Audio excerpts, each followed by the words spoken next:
the 1992 Constitution of the Federal Republic of Nigeria as amended. On the issue of local standing, I have also held in the previous motions filed on 7523 and 12523 that issues of nomination or sponsorship of candidates by political parties for an election come under pre-election matter. Settled that the issue of nomination of candidates by substitution is purely a pre-election matter. The only person with the local standing to challenge the nomination is an aspirant who participated in the process of such nomination. In other words, apart from an aspirant who took part in the primary election, no other person authorized to challenge such nomination by a political party for an election. Such process of challenging the nomination is sanctioned by Section 84, subsection 14 of the Electoral Act 22 and 285, section 14 of the Constitution.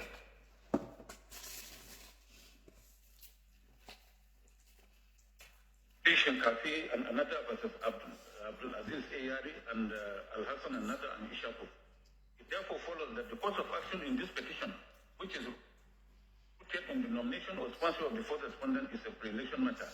Being a pre-election matter, the petitioner herein has no local standing to challenge or question such nomination or sponsorship of the fourth respondent by the second respondent. Thus, in People's Democratic Party (PDP) and Independent National Electoral Commission and others, unreported decision of the Supreme Court delivered on 26th day of May 2023 in SC.CV.501/2023. I have the matter has been reported, but I have not been able to avail myself of the report. Held at the Supreme Court held at page 721 at page 31 lines 116 thereof as follows. Court, the provision does not make the filing of pre-election matters by political parties an all-comers affair. It is not the purpose of the provision that the floodgate of pre-election litigation be open to political parties who will hide under it, challenge the action or inaction of rival political parties under the guise of challenging the decisions or activities of any. The application of Section 285, Section 14C of the Constitution does not extend to a political party poking into the affairs of another. The position of the law has always been that no political party can challenge nomination of the candidate of another political party, no matter how pained or disgruntled the political party is with the way and manner another political party is conducting or has conducted its affairs concerning its nomination of its candidate for any position. It must keep mum and remain an onlooker, for it lacks the local standing to challenge such nomination. Court, close of court. It is clear, therefore, that a political party such as the petitioner here only has the local standing to file a pre-election matter when the situation affects it or its candidate by virtue of Section 285, Section 14C of the 1999 Constitution. That being so, as in the instant petition, where the grounds of the petition is rooted on the nomination or sponsorship of the candidate of another political party, this petitioner will have no local standing to institute the action, be it in the Federal High Court or an election tribunal. For that reason, it is my view that the course of action in this petition being on the nomination and sponsorship of the third and fourth respondent by the second respondent applicant, the petition is incompetent for lack of local standing when the petition to institute the action. It is also liable to be struck out for being incompetent. The second respondent applicant also contended that the petition is not properly constituted as the candidate sponsored by the petitioner has not been joined as co-petitioner in the petition. The short answer to that is that Section 133, Subsection 1B of the Electoral Act 2022 entitles a petition as a political party to institute an election petition. The applicant has not referred us to any provision of the Electoral Act or any authority that mandates the political party to file an election petition only when its candidate has been joined as a co-petitioner. It is true that it is proper for the candidate of the party to be so joined, but there is no law that compels the political party to join its candidate in the petition. After all, the purpose of such joinder is so that the candidate can be bound by any judgment or order of the court or tribunal, but any non-joinder will not invalidate the petition. This is is particularly so when Section 133, Subsection 1 of the Electoral Act stipulates as follows. An election petition may be presented by one or more of the following persons. A, the candidate in an election, or B, the political party which participated in the election. By the use of the disjunctive word or, it means that an election petition may be filed by the candidate alone or the political party alone or both of them. The objection on this ground is not discussed. Another motion filed on the 15th of May 2023, the fifth respondent, Das Kabir Masari, prayed this court to grant him the following reliefs. 1. An order of this court dismissing this petition in its entirety for one of jurisdiction. 2. An order striking out the name of the fifth respondent applicant for non-disclosure of any reasonable course of action against him. And 5 other orders that this honorable court may deem fit to make in the circumstances. Grounds for the application have been stated, have also considered the submissions of counsel.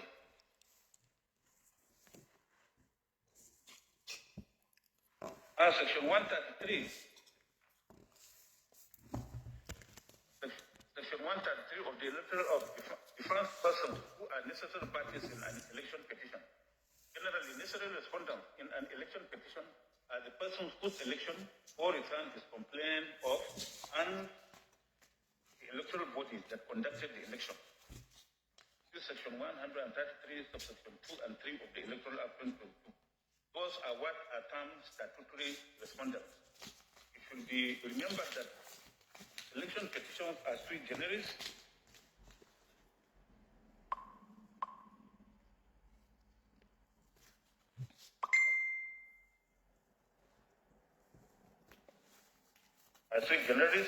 And its procedure is strictly regulated by statute. That's why a person does not fall within the category of statutory respondent. They are not registered parties election petition. See the cases of Abere and Mimra, Buhari and Yusuf, APC and PDP. That's in Waziri versus Gaidam. The Supreme Court held a court. From the above, I have no difficulty in going along with the submissions of the respective counsel for the respondent. Section 137, sub 2 and 3 of the Electoral 2020 has no room for the joinder of the state respondent who neither won the election nor performed any role as electoral officer or agent of the third respondent in the election petition, challenging the result of such an election. And even no relief was claimed against the said fifth respondent, and indeed, he had nothing to gain or lose in the petition of the close of court. Indeed, if holistic reading of the facts of this petition does not disclose any complaint against the fifth respondent, the only fact that relates to the fifth respondent relevant to the petition is the act of withdrawal of his candidacy at the running mate of the third respondent. That is an act that occurred within the pre-election period, therefore cannot amount to any act done by the fifth respondent as a respondent at the election. It cannot therefore ground any complaint by the petitioner against the fifth respondent in an election petition. It may be relevant in a pre-election matter, but not in an election petition. Therefore, my finding that there is no any claim. In other words, the relief sought in the petition will not in any way affect the fifth respondent, as he did not participate in the petition either as a candidate or agent of the second respondent, and no declaration was made in his favor by the first respondent. In that respect, I hold that the objection of the fifth respondent on this ground has merit. Finally, I order that the name of the fifth respondent struck out this petition. These are the rulings of the state of the petition number 4. I will now go to the main petition itself. So, after the pre-hearing session, hearing on the petition opened and closed on the 21st of June 2023, the petitioner called one witness and closed his case. None of the respondents called any witness, but tendered some documents from the bar, and the petition was adjourned by adoption of written addresses. Parties then filed and served written addresses as directed by this court, and same were adopted on the 14th of July 2023. Matter was then adjourned for judgment.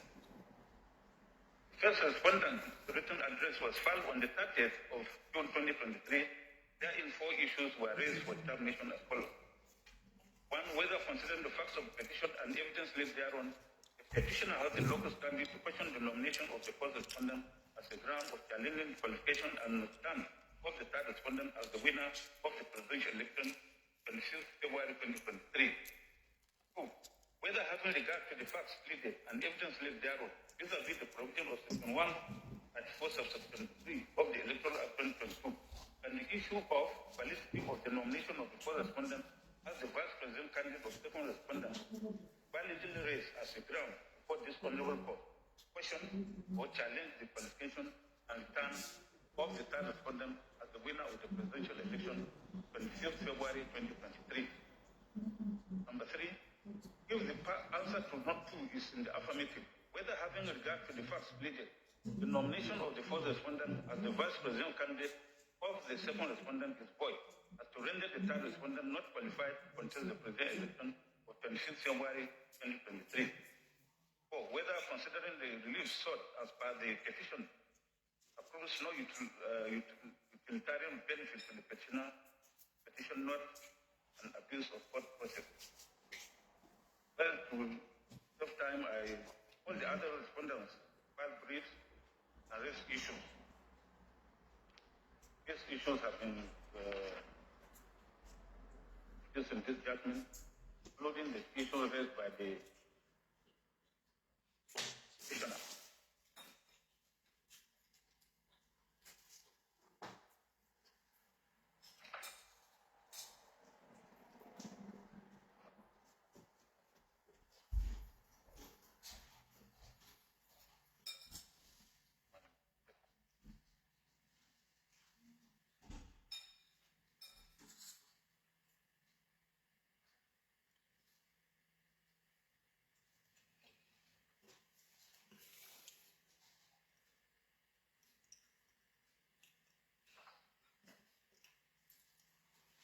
Now, it is apparent from the averments in the petition, the oral and documentary evidence, and the submissions of counsel that this petition is grounded on the disqualification of the third respondent who have contested the presidential election of 26 February 2023. This is evident in paragraph 15 of the petition, wherein the petitioner pleaded that, I had read it earlier, this is further explained as emanating from the non-qualification of the first respondent who have contested the election as the vice president candidate of the second respondent. It is specifically pleaded in paragraph 17 of the petition as follows. Your petitioner states that the first respondent was not qualified to contest the third respondent for the presidential election held on 26 February 2023, having been purportedly nominated by the second respondent as its candidate for more than one office. The specific reasons for questioning the qualification of third respondent have been pleaded in paragraphs 1 and 2 of the petition as follows. Those paragraphs have been reproduced. If you get the judgment, you will see it here. So you combine reading of paragraphs 15, 16, and 17 of the petition, coupled with the particulars thereof, so clearly that the petition is premised on non-qualification of the first respondent. I find it necessary to state that the grounds for questioning the return at an election are stipulated in section 135 of section 1 of the Electoral Act, that has been discussed earlier. For the purpose of this petition, it is the ground stipulated in section 134(1)(a) that is relevant. In other words, the election of the third and fourth respondent as president and vice president is questioned on the ground that they are not qualified to have contested the state presidential election. I consider paragraphs 18, 19, 20, 21, 22, 23, 24, 26, and 28 as relevant for determination of the petition. Which paragraphs have been used this judgment?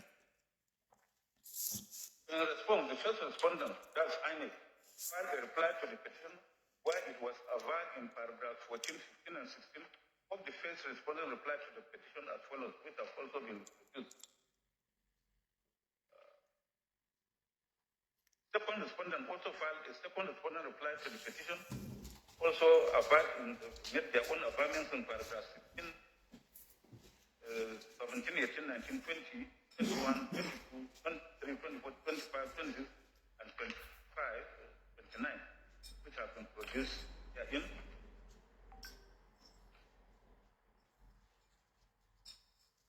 From the totality of the pleadings in the petition and the replies of the respondent, what appears from the complaint of the petitioner is that the fourth respondent, while still a candidate of the second respondent for Borno's Central Electoral District, was nominated and did accept to be the vice president candidate of the second respondent.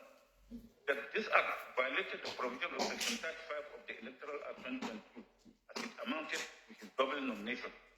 That in the circumstances, his nomination as an associate of the second respondent for the present election is void. That the result is that the third respondent was disqualified from contesting the election because it did not have a validly nominated running mate at the time of the election. The petitioner relied on Section 131 and 142(1) of the 1999 Constitution for his postulation. Section 131 and 142 sub 1 of the Constitution of Federal Republic of Nigeria as amended stipulated as follows. The person shall be qualified for election to the office of president if A, he is a citizen of Nigeria by birth, B, he has attained the age of 40 years, B, he is a member of a political party and is sponsored by that political party, and D, he has been educated up to at least full certificate level or his equivalent. 142(1). In any election to which the foregoing provisions of this part of this chapter relate, a candidate for an election to the office of president shall not be deemed to be validly nominated unless he nominates another candidate as his associate from the same political party for his running mate for the office of president, who is to occupy the office of vice president, and that candidate shall be deemed to have been duly elected to the office of vice president if the candidate for election to the office of president who nominated him as second associate is duly elected as president in accordance with the provisions aforesaid.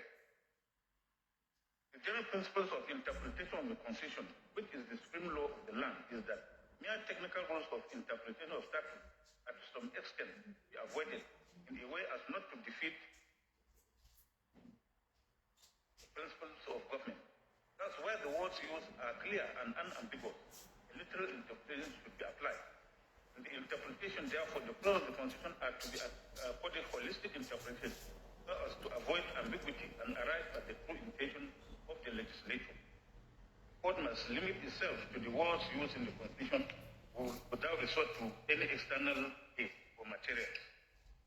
In the cases of Sani and President Federal Republic of Nigeria, Amadi and Ani, and Agi, and CBC and others. That's in Wike Ngoesom, Honorable Dr. Okuku, Adol, Peterside, and others. The Supreme Court observed that the principle of conception of constitution to the effect that the constitution is a living document, not just a statute, providing a framework for the governance of the country, not only for the present, but for generations yet unborn. Ẹ bá wa share bẹ́ẹ̀ ṣe ń wo àwọn information yẹn bá wa share. And due regard must not be paid to merely technical rules, because in doing so, the objects of the provisions as well as intention of the framers of the Constitution is frustrated. Courts have always been encouraged to adopt a broad and liberal spirit in interpreting the provisions of the Constitution while constantly bearing in mind the object which such provisions were made serve. That being so, where the Constitution has stipulated the qualifications to be attained by a person contesting or seeking to contest for any elective office created by the Constitution, the courts cannot create or import into the Constitution any other qualifying or disqualifying factor. This has been the position of the Supreme Court and dutifully followed by this court. It has therefore been held that qualification or disqualification of candidates to contest election is exclusively determined within the context or scope of the Constitution, and that nothing can be added to it. In other words, the Constitution being the ground norm, superior to any other law, including the Electoral Act. Therefore, where the Constitution has qualified a person or candidate to contest an election, no other law except the Constitution itself can disqualify him. The petitioner, in this case, has premised his complaint of non-qualification or disqualification of the third and fourth respondents as the president and vice presidential candidates of the second respondent on the issue of invalid nomination of the fourth respondent. The fourth respondent was still the senatorial candidate of the second respondent for the Borno Central District, allows himself to be nominated as the vice presidential candidate of the second respondent for the same election. Rulings earlier delivered on the motions and prelude objections, we had ruled that the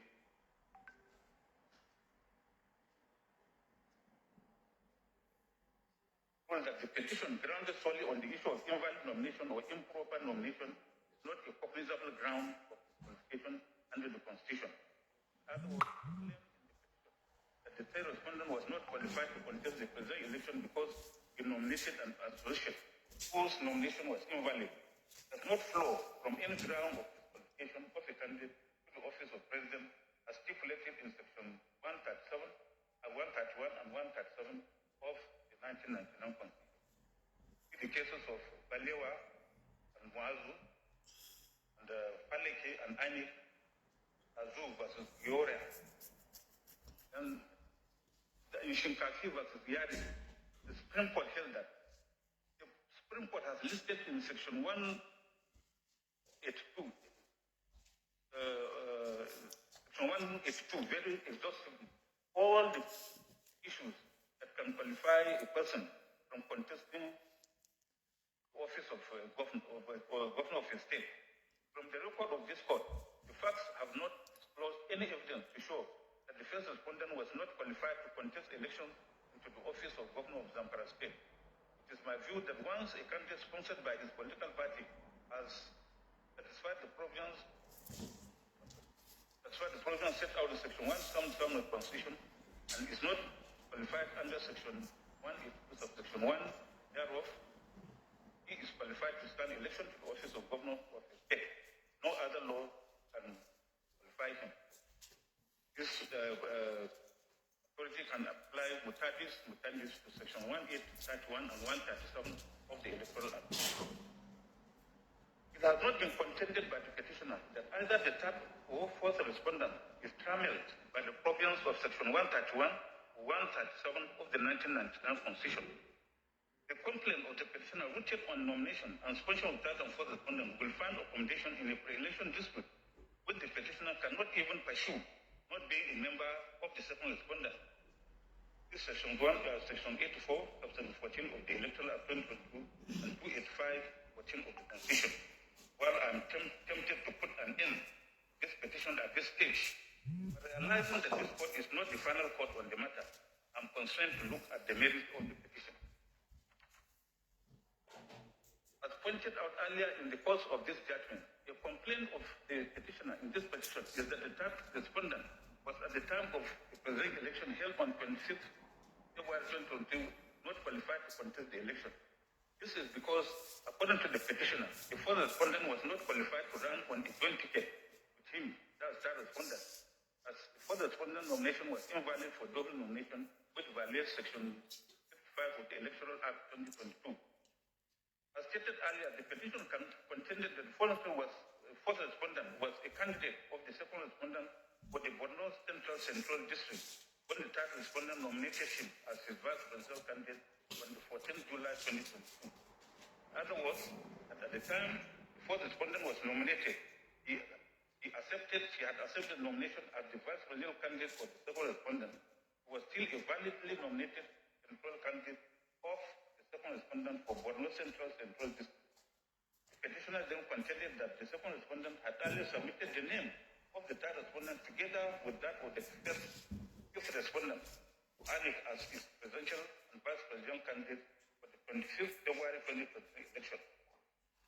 However, that before the date of the election, the fifth respondent withdrew his candidature as the running mate of the third respondent on the 24th June 2023, and the name of the fourth respondent was then submitted to Anik, the fifth respondent, on the 15th July 2022. That the second respondent did not conduct any fresh primary election for the purpose of picking another running mate for the third respondent after the withdrawal of the fifth respondent. The respondent conceded that the fourth respondent was ab initio a central candidate of the second respondent was no central district. However, that on the 6th July 2022, fourth respondent via a letter dated same day notified his political party, second respondent, of his withdrawal from the central candidate. That upon receipt of the fourth respondent letter, the second respondent immediately notified INEC, and which notification letter was received on the 13th July 2022. That the same letter also notified the first respondent of its intention to conduct a fresh primary election for the replacement of the first respondent following his withdrawal as a central candidate. That it was until 14th July 2022 that the first respondent was nominated as the third respondent associate for the presidential election for 25th February 2023. The fifth respondent notice of withdrawal as a candidate is in evidence as Exhibit TA2, while the notice of withdrawal and letter of voluntary withdrawal of fourth respondent are in evidence as Exhibit TA3 and TA4 respectively.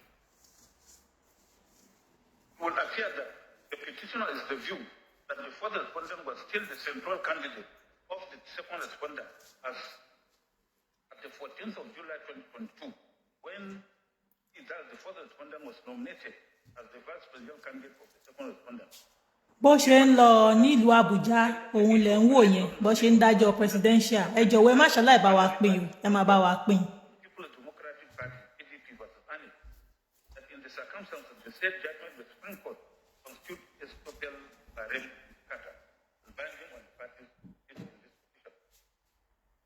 Now, for a judgment to constitute issue establishment, the conditions are earlier stated in the rulings. So the three elements must be present and coexist for a plea of estoppel barem kata to apply. In the cases of Ifo and FA and others, for Shoboja versus Amida and others, and for Alexandra and others versus Lone Star Drilling Company Limited, all sanitation supply. It is obvious that the judgment sought to be relied on for the plea of estoppel is that of the Supreme Court, the highest and final court in this country.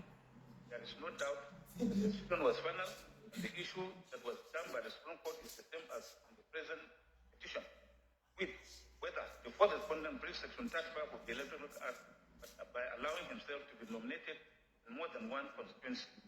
The petitioner has, however, argued that the issue decided by the Supreme Court was merely on the local standing of the PDP to question the nomination of the fourth respondent candidate of APC, different political party. That may well be so, but it is clear from the judgment, thus X1, that the Supreme Court pronounced on the substantive issue of double nomination. So, Doro JSC, who delivered the lead judgment, declined to exercise the powers of the Supreme Court under Section 22 of the Supreme Court Act to pronounce on the merit of the case. The other laws of the Supreme Court proceeded to do so.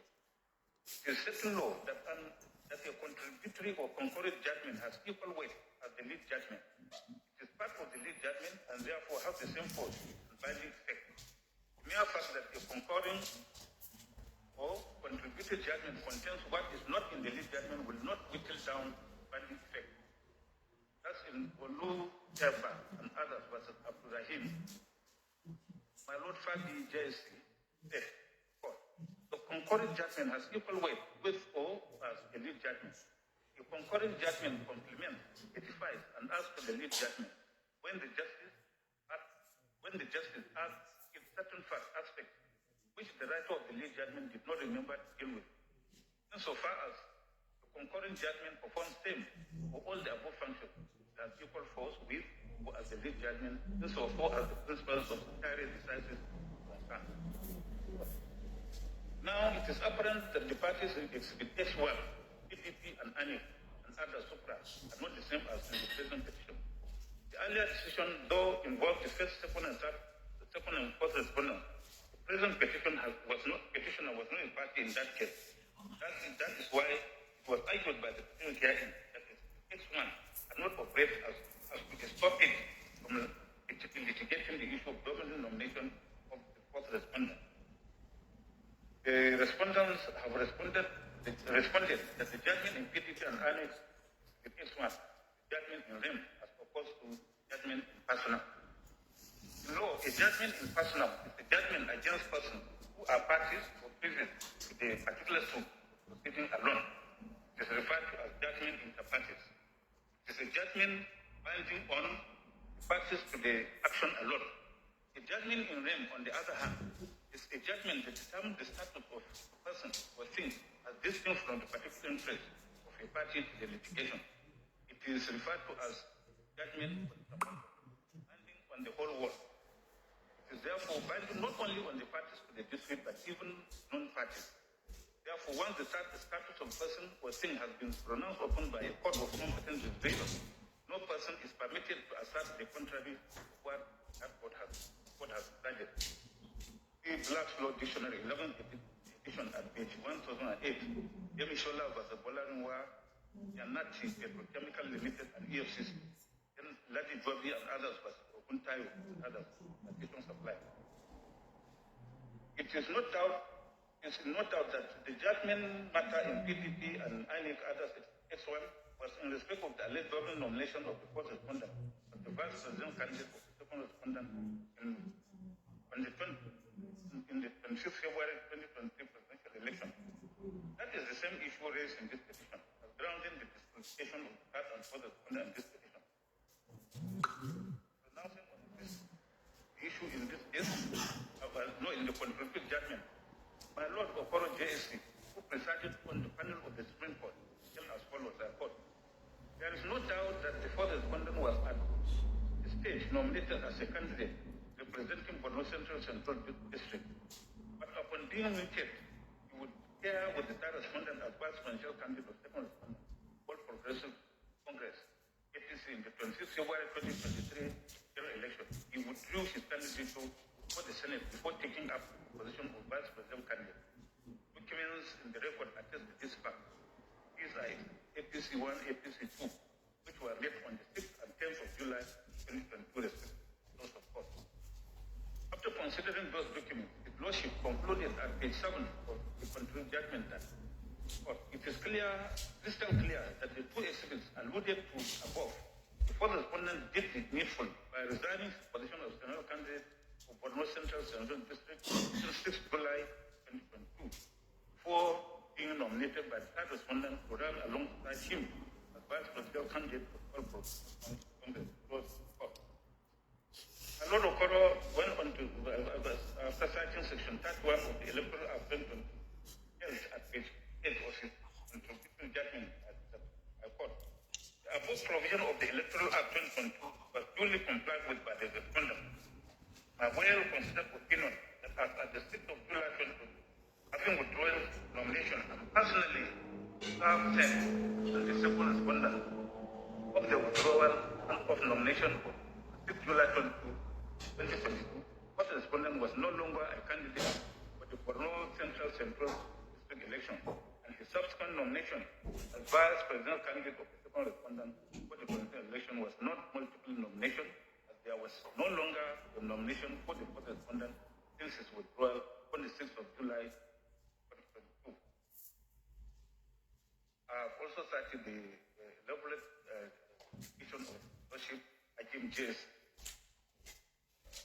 I have endeavored to quote extensively the dicta of the laws of the Supreme Court in PDP and INEC Supra, in order to show that the issue of double or even multiple nomination was for the respondent as the central candidate and vice presidential candidate of second respondent in the 26th February 2023 general election has been settled finality. Judgment in them, therefore, binding on the parties to the petition and, in fact, there was, including this court. In the judgment of the final court of the land, for this land, this is Supreme Court, no person is permitted to again raise and litigate on it in any other action or proceeding. It is therefore settled and remains settled that this petition, which questions the qualification and seeks to disqualify the third and fourth respondent from contesting and occupying the seat of President and Vice President of Nigeria on ground of double or multiple nomination of the first respondent and Vice President candidate of the second respondent on ground of double or multiple nomination of first respondent has no substance. I only wish to add that Section 35 of the Electoral Act is targeted at the candidate and not the political party. That is why it uses the terms candidate and normally allows himself to be nominated by more than one political party or more than one constituency. That's to prove that the candidate normally allows himself to be so nominated.